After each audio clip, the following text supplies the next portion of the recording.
তো বন্ধুরা, খুবই দুঃখিত, গতকাল যে রেমাল যে ঝড় হয়েছে জানি না কার কতটা কি ক্ষতি হয়েছে। তো তার জন্য আমরা খুবই দুঃখিত। প্রাকৃতিক দুর্যোগের কাছে আমরা নিতান্তই অসহায়। এই প্রাকৃতিক দুর্যোগ, এটা আপনারও হাত নেই, আমাদেরও হাত নেই। তো যেটা হবে সেটা আমাদের মেনে নিতে হবে, কিন্তু তার মাঝখানেও প্রকৃতির অপরূপ শোভা আমাদের মন কাড়ে সকলেরই। প্রকৃতির বিচিত্র রূপ বিভিন্ন সময় বিভিন্নভাবে আমাদেরকে আকর্ষিত করে। তার মধ্যে মেঘলা দিনের বর্ষার যে সৌন্দর্য, যদিও এখনো বর্ষা আসেনি, নামেনি, তবুও এই যে প্রাকৃতিক পরিবেশ যেটা সৃষ্টি হয়েছে পুরোপুরি বর্ষারই মতো। ইলশেগুড়ি সারাক্ষণ চলছে, ভীষণ সুন্দর একটা প্রাকৃতিক শোভা। এই শোভার মধ্যে রবীন্দ্রনাথকে না মনে করে পারা যায় না, ভীষণভাবে বলতে ইচ্ছে করছে কবিগুরুর সেই কবিতা। তো প্রাকৃতিক দুর্যোগে এখানে লোডশেডিংও আছে, এবং ওর সাথে আমাদের টাওয়ার, সেটাও দেখছি উড়ে যাচ্ছে। মাঝে মাঝে আমরা এখানে টাওয়ার পাচ্ছি না, সমস্ত সংযোগ বিচ্ছিন্ন। কিন্তু মনের মাঝখানেও ভালো কিছু উপভোগ করা যায়, এটাই হচ্ছে মনের পরিবর্তন। আর সেই মনের পরিবর্তনের জন্য আজকে আমি ছোট করে একটা জিনিস আপনাদের দেখাবো, যেটা নিশ্চয়ই আপনাদেরও হয়তো ভালো লাগবে। কখনো কখনো দীঘার সেই রোমাঞ্চকর পরিবেশ কিন্তু আমরা দেখতে পাই, তো সেটা নিয়ে আজকে আপনাদের দেখাবো। তো এইগুলো দেখে মাঝে মাঝে আমাদের মনেও অনেক কিছু কবিতা, অনেক কিছু শায়েরি জেগে ওঠে। তো শত দুঃখের মাঝখানেও একটা সুন্দর একটা দৃশ্য, সেই দৃশ্যটা না দেখেও পারা যায় না যে এত সুন্দর একটা দৃশ্য, তার মধ্যে অনেকটা কবি কবি মন হয়ে যায়। তো সেটা একটু আমরা অনুভব করছি এবং আপনাদেরও একটু শোনাচ্ছি এবং জায়গাটা দেখাচ্ছি কত অপরূপ সুন্দর সাজে সেজে উঠেছে। যদিও কিছু কিছু জায়গায় ভাঙাচোরা গাছপালা, অনেক পশু পাখি ক্ষত হয়েছে, নষ্ট হয়েছে, কিন্তু তার মাঝখানেও আমাদের সেই প্রাকৃতিক সৌন্দর্য উপস্থাপনের একটা জায়গা বা সুন্দর উপস্থাপনের একটা দিক কিন্তু আমরা দেখতে পাচ্ছি। কত সুন্দর একটা ভিউ, কত সুন্দর একটা প্রকৃতি। বৃষ্টির পরে সন্ধ্যা আকাশ মেঘলার মাঝখানে যেন একটা সুন্দর একটা দৃশ্য যেন ছেয়ে উঠেছে।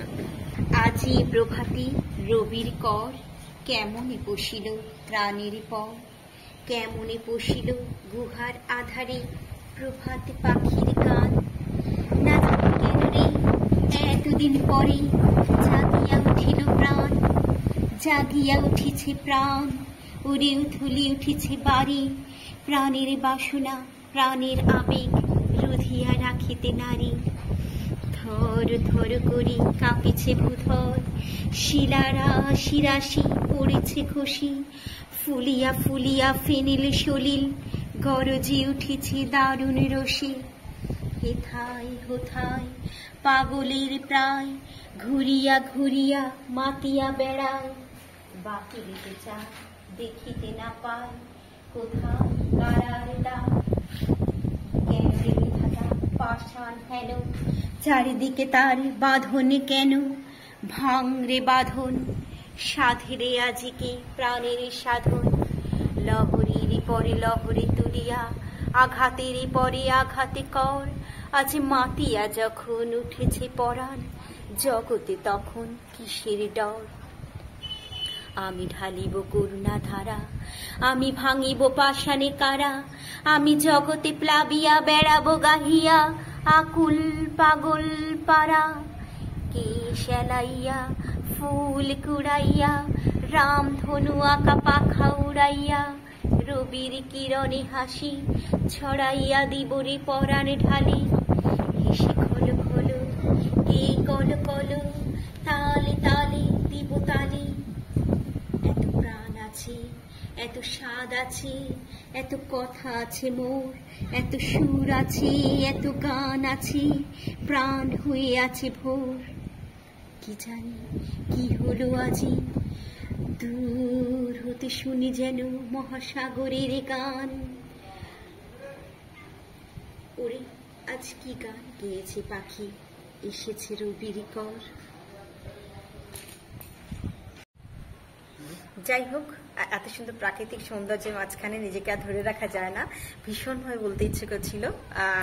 সেই জন্য ঠিকঠাকভাবে মনে না থাকা সত্ত্বেও একটু আবৃত্তি করার ইচ্ছে হলো, করলাম। ভুল ত্রুটি মার্জনীয়, কিন্তু আশা করি আপনাদের এই প্রাকৃতিক শোভার মাঝখানে এত সুন্দর একটা কবিতা নিশ্চয়ই ভালো লাগবে। তো বন্ধুরা, এই প্রাকৃতিক দুর্যোগে সবাইকে আমরা একসাথে মোকাবিলা করতে হবে, এটা কিছু করার থাকে না। যাদের যা ক্ষয়ক্ষতি হয়েছে সেগুলো সব ভুলে গিয়ে আবার নতুন করে বাঁচতে শিখতে হবে। তো এটাই আমার বলার ছিল। আপনারা সবাই ভালো থাকুন, সবাই সুস্থ থাকুন, সাবধানে থাকুন, এবং সমস্ত কিছু প্রতিকূল পরিস্থিতির মধ্যে দিয়েও আমাদের বাঁচতে হবে। সেই বাঁচার জায়গাটাকে স্ট্রং করতে হবে, মনের ভিত কিন্তু যত স্ট্রং করতে হবে, যথেষ্ট ভালো থাকতে হবে। তার জন্য মাঝে মাঝে এরকম আবেগপ্রবণ হতে হবে, যেমন আমরা আছি সেরকম আপনাদেরও হতে হবে। তো অবশ্যই যদি ভালো লাগে তো ভিডিওটি আপনারা কমেন্ট করে জানাবেন। তো ঠিক আছে, আজকে এই পর্যন্ত। যদি আপনারা ভালো থাকুন, সুস্থ থাকুন, আর পরিস্থিতি স্বাভাবিক হলে আমি আবার চলে আসব আমার ইউটিউব লাইভ বা ফেসবুক লাইভে। সেখানে আপনাদের বিভিন্ন চিকিৎসা সংক্রান্ত সমস্ত কিছু ইনফরমেশন আপনারা পাবেন। এবং আমি আপনাদের বলেছিলাম মাত্র 3 মাসের মধ্যে একটা পিওর হোমিওপ্যাথিক ট্রিটমেন্ট বা হোমিওপ্যাথিক চিকিৎসা আপনারা কিন্তু একটা ভালোভাবে শিখতে পারবেন ঘরে বসেই। সেই জায়গাটা তৈরি করছি। আমার ইচ্ছা আগামী দিনে প্রত্যেকটা বাড়িতে, প্রত্যেকটা ঘরে ঘরে হোমিওপ্যাথিক বাতি জ্বলুক, সেটা কিন্তু আমি চাই। তাই আপনাদেরও সেই আমার এক্সপিরিয়েন্স, আমার অভিজ্ঞতাগুলো কিন্তু আপনাদের সাথে শেয়ার করছি। তো যাই হোক, যদি ভালো লাগে আপনারা ভিডিওতে কমেন্ট করে জানাবেন। আজকে এই পর্যন্ত। আপনারা সবাই ভালো থাকুন, সুস্থ থাকুন, সঙ্গে থাকুন। নমস্কার।